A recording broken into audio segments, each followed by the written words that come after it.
Let's talk about double tops and bottoms. Double tops and bottoms are one of the most reliable chart patterns to trade. But when do they work and when don't they? The main thing to remember with double tops and bottoms is that they are located and are most powerful at the end of a rising or falling trend. They are in fact well known as classic reversal patterns. There is also a psychology behind this pattern, which we will discuss, but first, let's look at a double top example on a chart. We can readily observe in this example that we have a double top at the end of a rising trend. We can begin to look for this pattern as soon as we see a change in direction. In our chart example here, that point is the top left yellow circle. The next thing we look for is the low point, which in our chart is the middle yellow circle. From here on, we will only consider it to be a double top if the subsequent rise respects the resistance level established by the left yellow circle. If it breaches that level, then it is no longer a double top pattern, and we reassess the situation for a possible continuation in the trend.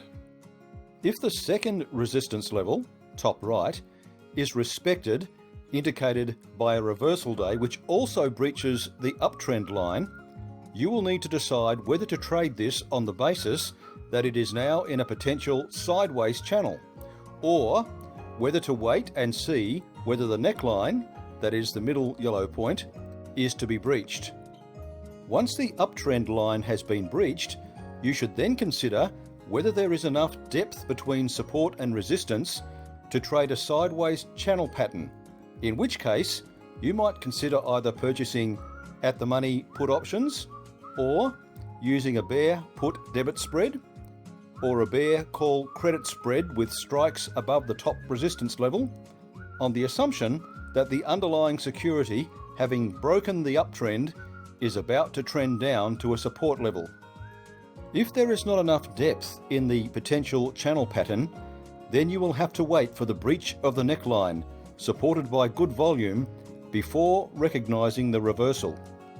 In our sample chart to the right, the potential sideways channel pattern was eliminated as the first down session, that is the second last bar, still respected the uptrend line and would not have been an entry signal.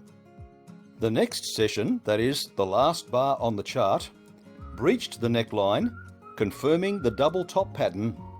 This will eventually lead to a lower trough being formed. We are looking at a trend reversal in the making.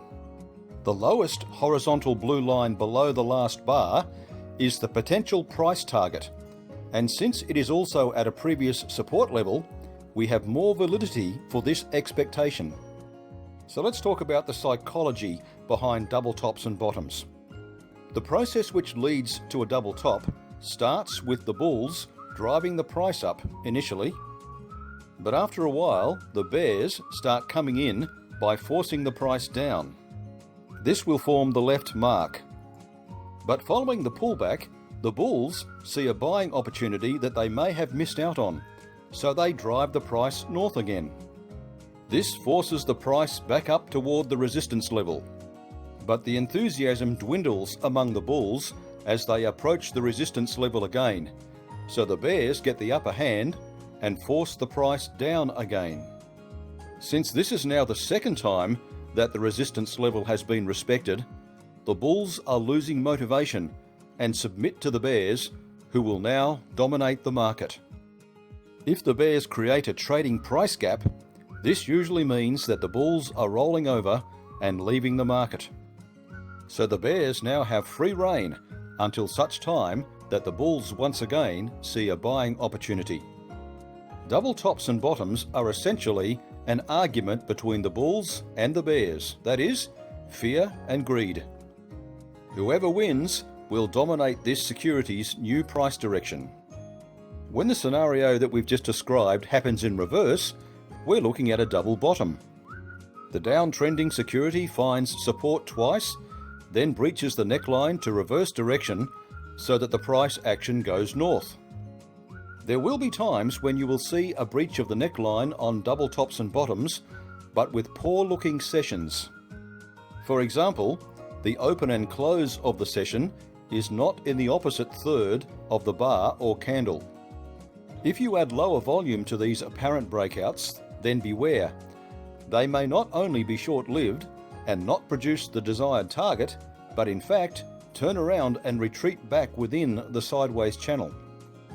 There will be times when you can observe double tops and bottoms in mid-trend, and that is why we must always wait for validation prior to placing a trade. The following sample chart of mid-trend patterns has been provided to show you that they do not always mean a trend reversal, but quite the opposite, a strengthening of the trend. In this chart, we can see a great sample of several double bottom patterns that failed. This is the main reason why we do not preempt any trade, but always wait for good validation. If you do not have a market move that is supported by volume, you could be entering a trade that will be short-lived, and your stops will exit you out of the trade fast. Double tops and bottoms, additional validation. The relative strength indicator is a powerful ally when trading double tops and bottoms. In particular, we refer to bullish or bearish divergence. Looking at this chart and noting the RSI trend at the bottom, we can see the additional evidence of a double bottom reversal by a strengthening of the RSI indicator. If we observe an increase in the RSI between the two bottoms, this indicates divergence and provides extra validation that a reversal may be imminent. The same goes for a double top, only the RSI would decrease over the two tops. It is especially good if the first RSI peak was above the 70 level. So now that you know all about double tops and bottoms, go ahead and trade options with confidence.